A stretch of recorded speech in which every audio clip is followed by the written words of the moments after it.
大家好，欢迎来到学识 Plus。今天我要为大家介绍小林宏信先生所著的《开始的习惯》这本书。今天视频的内容包括以下3个部分：第一，要迈出行动的第一步；第二，减少压力的技巧；第三，正视自己的年龄。首先是第一部分，要迈出行动的第一步。作者常常会提到这样一句话：今天是您最年轻的一天。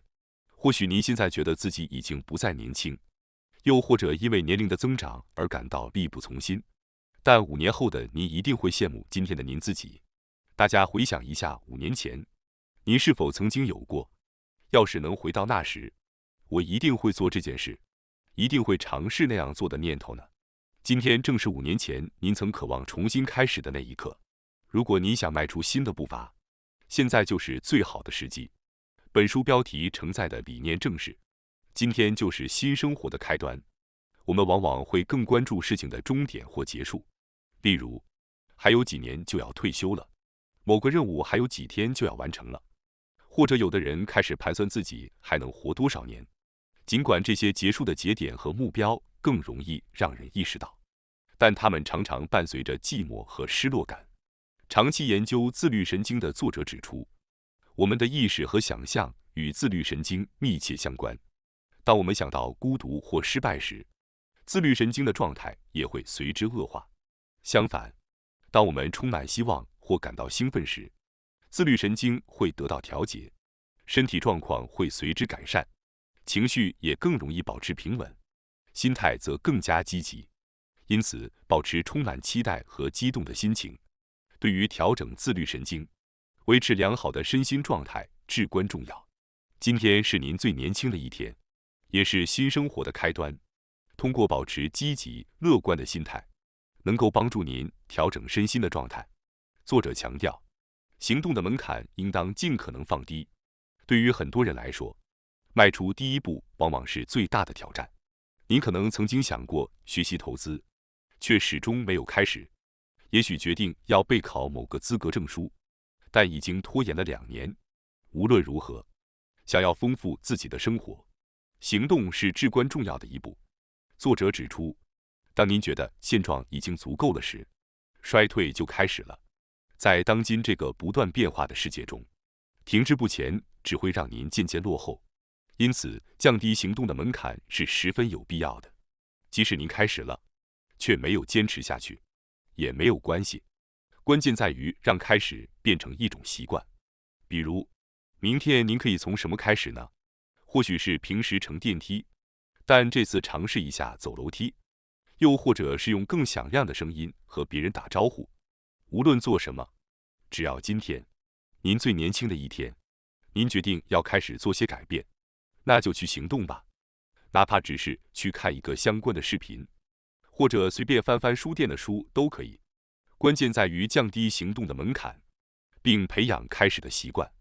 只要保持这种开始的习惯，您就能迎来每一天的崭新变化。如果您还不确定应该从何开始，接下来的内容将为您提供一些灵感。在开始任何事情之前，最重要的是什么呢？那就是整理桌面。不论是在实际操作上，还是在象征意义上，整理桌面都是至关重要的步骤。比方说，您打算学习或工作，但如果桌面凌乱不堪，您可能很难集中精力。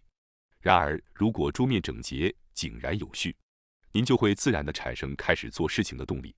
当然，也有人能在混乱中照常工作，但如果您感到茫然，不妨从整理开始。其实您不必把桌面整理得一尘不染，只需做些简单的调整，比如收起一支放在桌上的笔，或把散落的书籍归还书架。哪怕只是迈出一小步，你也会发现在不知不觉中已经整理了不少东西。当您越过了开始的门槛，会惊讶于事情竟然如此简单。当您坐在整洁的桌面前，思绪也会变得清晰，自律神经得到了调节。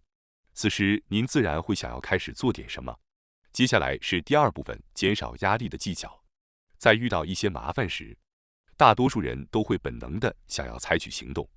我必须做点什么来解决这个问题。然而，在这种情况下，首先，我们应该问一下自己：我真的能解决这个问题吗？无论问题多么严峻，如果它超出了您的能力范围，纠结于它并没有任何意义。虽然这需要调整心态，但对于那些难以放下的人，不妨试着大声对自己说：这是我无法解决的问题，并下定决心不去补救。尤其是在人际关系问题中，过度的补救往往会适得其反，甚至可能让情况更加恶化。在需要道歉时，诚心诚意的道歉就好。除此之外，不去做任何补救，反而可能是更明智的选择。等待事态的自然发展，而非急于行动，常常是最优的解决方案。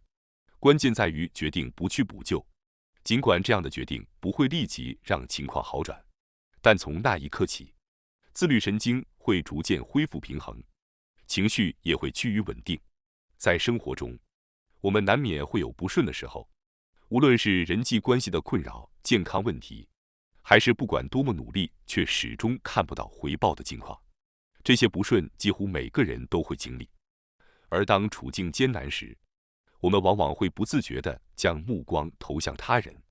同事的人际关系似乎很和谐，真令人羡慕啊！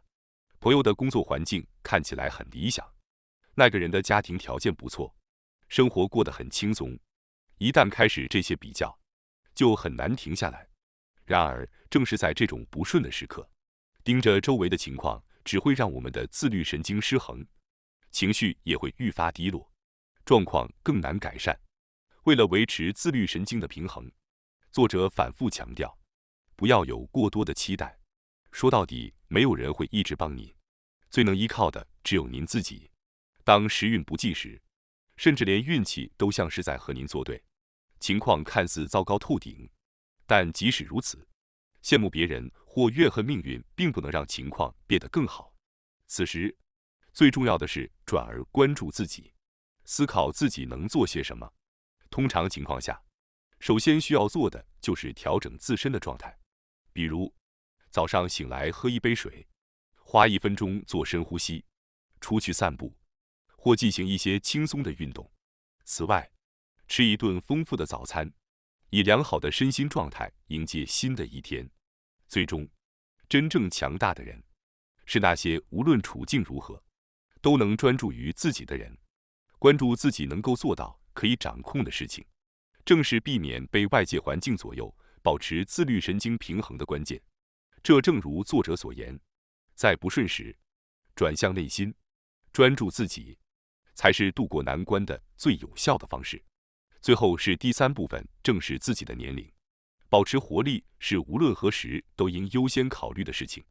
找到并融入那些让自己充满活力的事，不仅在进行的过程中让您感到愉悦，甚至只是期待这些事的发生，也能让生活更充实，提升每日的状态。它为生活增添了兴奋感。如果您目前觉得生活中没有让您充满活力的事，不妨开始尝试那些您一直未能实现的计划。经常听到有人说，如果我在年轻10岁，或者是在20多岁时，我肯定会去做那些事情。然而，年龄其实并不是障碍，即使人生可以重新开始，也未必会比现在过得更好。如果此刻您没有去做你想做的事，那么即使人生重新来过，结果也大致相同。所以，关键是从现在开始行动。丰富人生的秘诀就在于从现在开始。正如作者所强调的那样，只有通过当下的行动，您才可能迎接更加美好的未来。每日的兴奋感与年轻成正比。大家每天早上醒来时，是否会对新的一天感到兴奋呢？这个问题看似简单，却至关重要。在清晨起床时，我们的身体会从休息状态逐渐进入交感神经主导的活动模式。如果您感到疲惫或失落，交感神经就无法顺利激活。自律神经与我们的意识紧密相连，充满兴奋感的人与缺乏兴奋感的人，身体状态的差异极大。理想的状态是每天都有让您期待和兴奋的事，然而现实往往是乏味的，兴奋点也并不总是自动出现。这时候，主动创造兴奋感成为调整状态的关键。作者提到，自己每天都会在 Instagram 上传一张照片，通过捕捉那些打动内心的瞬间，来主动创造生活中的兴奋感。普通的日常风景本来可能毫无特别之处，但只要你用发现兴奋的心态去看待它们，它们就会成为你生活中的重要亮点。日常生活可能缺乏变化，甚至显得单调，但如果你能带着兴奋的心态去体验这些平淡，日子便会过得与众不同。意识上的这种微妙差异，正是决定人生质量的重要因素。有些人可能会觉得自己无法立即变得如此积极主动，但即使您无法马上达到这样的状态，作者还是鼓励您将今天视为新的人生开端。我们的生活中可能充满了各种挫折和不如意，让人倍感打击，甚至一度想要放弃。然而，关键是要抬起头，继续前行。通过这样的心态调整，自律神经会得以恢复平衡，身心状态也会随之改善。今天可以是您人生的新起点。如果您对这句话感到难以认同，不妨换个思路。人生每一天都是一场失败者的复活战。昨天或许充满了挫败感，但今天却是复活的机会。即便如此，您仍然可以通过调整心态，重新开始，让自己焕然一新，迎接新的生活。感谢大家收看今天的节目。如果你喜欢我们分享的内容，记得点赞、订阅并开启小铃铛通知，第一时间获取我们的更新。在下次的节目中，我们将继续为大家分享更多有益的内容。再次感谢大家的支持，我们下期再见。